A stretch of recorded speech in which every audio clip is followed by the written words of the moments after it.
नमस्कार। कक्षा 12 हिंदी साहित्य विषय की बात करेंगे।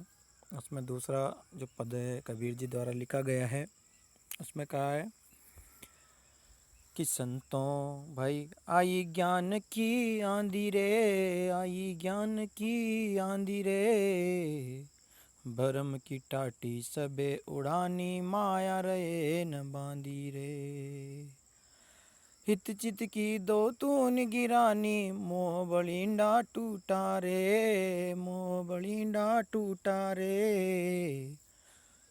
तृष्णा छानी परी घर ऊपरी, कुबुद्धि का भांडा फूटा रे। संतों भाई आई ज्ञान की आंधी रे, आई ज्ञान की आंधी रे, जोग जुगती कर संतों बांधी, निर्चुचुए न पानी रे। कूड़ कपट काया कान किचार की गति जब जानी रे, आंधी पीछे जो जल बूढ़ा, प्रेम हरि जन भीना रे। कहे कबीर बान के प्रगटे, उदित बया तम सीना रे। संतो भाई आई ज्ञान की आंधी रे, भाई आई ज्ञान की आंधी रे। अर्थ देखें इस प्रकार कि कबीर जी जो ज्ञान चेतना का महत्व बताते हुए संबोधित करते हैं कि संतों को संबोधित कर रहे हैं कि हे संतों, ज्ञान की जब आंधी आती है तो ब्रह्म टाटी सबे उड़ानी। ब्रह्म मोह माया जो जाल बिछा हुआ रहता है, किसका? मनुष्य के लिए जो सांसारिक जाल बिछा हुआ रहता है, वो सब क्या हो जाता है जब ज्ञान की आंधी आती है। अर्थात ज्ञान से ब्रह्म दूर हो जाता है, नष्ट हो जाता है।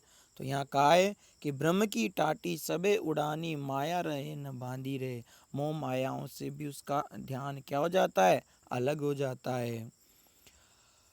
हित चित की दो तूनी गिरानी, हित चित यानी दोनों अवस्थाओं की, हित और चित की, जिस उसी प्रकार यानी यहाँ कहा है कि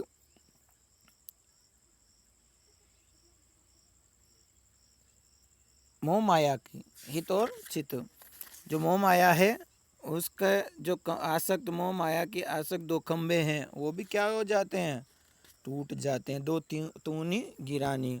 और इत चित यानी मोह माया का जो बंधन होता है वो टूट जाता है। इत चित की दो तून यानी मन में संशय रहता है, मेरा लाभ किस में, मेरा नुकसान किस में, वो सब ज्ञान के कारण वो सब दूर हो जाते हैं। मोह बलिंडा टूटा रे यानी सबसे जो मोह का बलिंडा स्तंभ है, मजबूत जो होते हैं, मोह मायाओं के जाल में फंसा रहता है व्यक्ति, वो ज्ञान के कारण क्या हो जाता है? वो सब नष्ट हो जाते हैं, दूर हो जाते हैं, उससे कभी हमेशा टूट जाते हैं।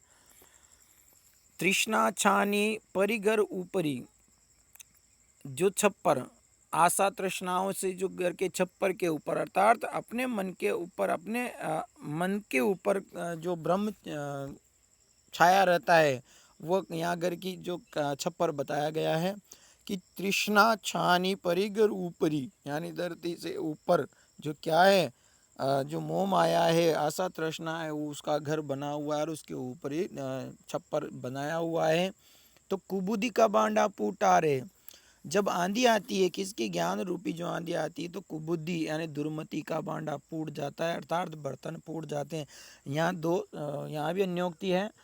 जिस प्रकार आंधी आने से घर की तूनियाँ गिर जाती है, बलिंडे टूट जाते हैं, छप्पर उड़ जाती है, और घर के अंदर जो बैठे हुए बर्तन होते हैं, रखे हुए बर्तन होते हैं, वो क्या होते हैं? फूट जाते हैं। तो यहाँ आत्मा के लिए ज्ञान और अज्ञान की बात कही गई कि ज्ञान की जब आंधी आती है तो मोह माया का फास जो होता है वो बंधन से मुक्त हो जाता है व्यक्ति, और जो स्तंभ होता है, मजबूती होती है, बलिंडा, अर्थात मोह का जो बलिंडा मजबूती से मोह करके बैठा हुआ रहता है, बंधन सब छूट जाते हैं, कहने का तात्पर्य।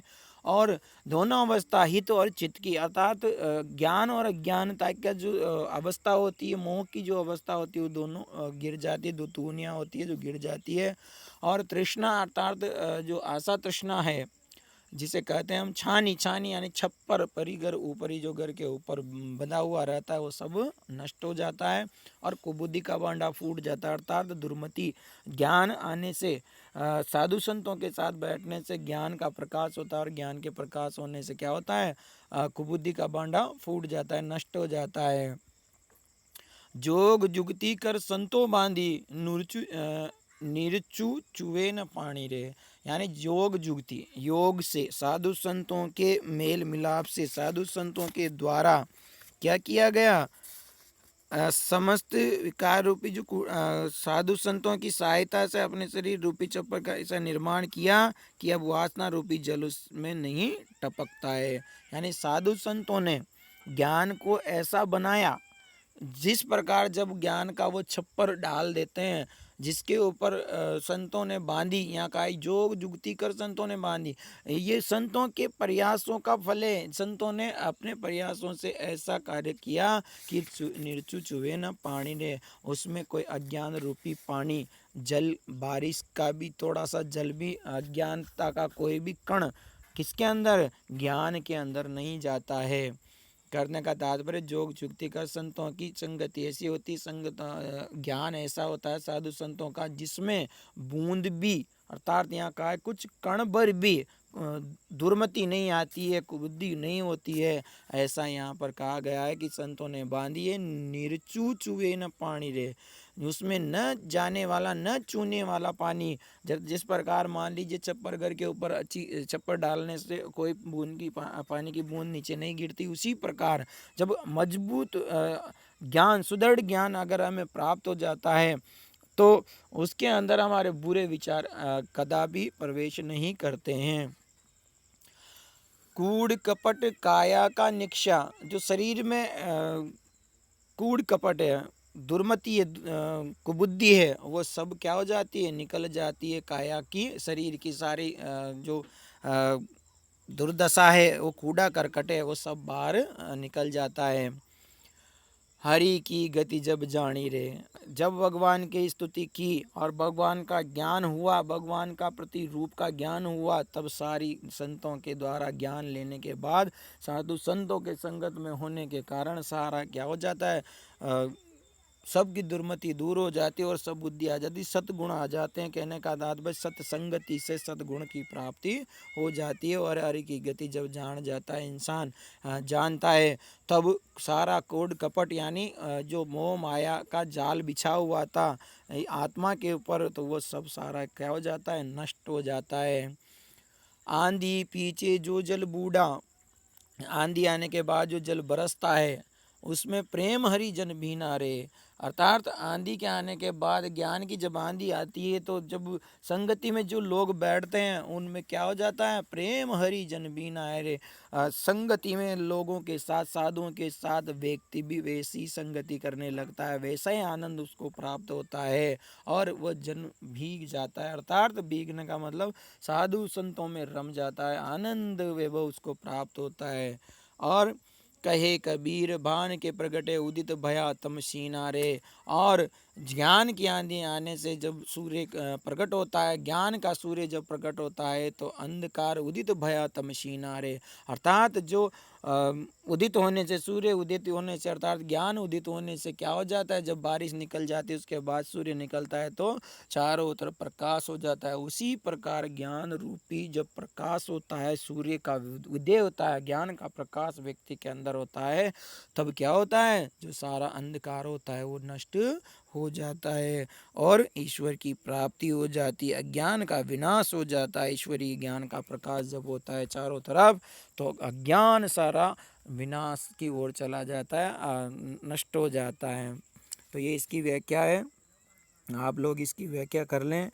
और जो प्रश्न है, यानी पहला अध्याय हमारा समाप्त होता है इस पद के साथ, तो जो प्रश्न होंगे उस पर चर्चा कर लेंगे।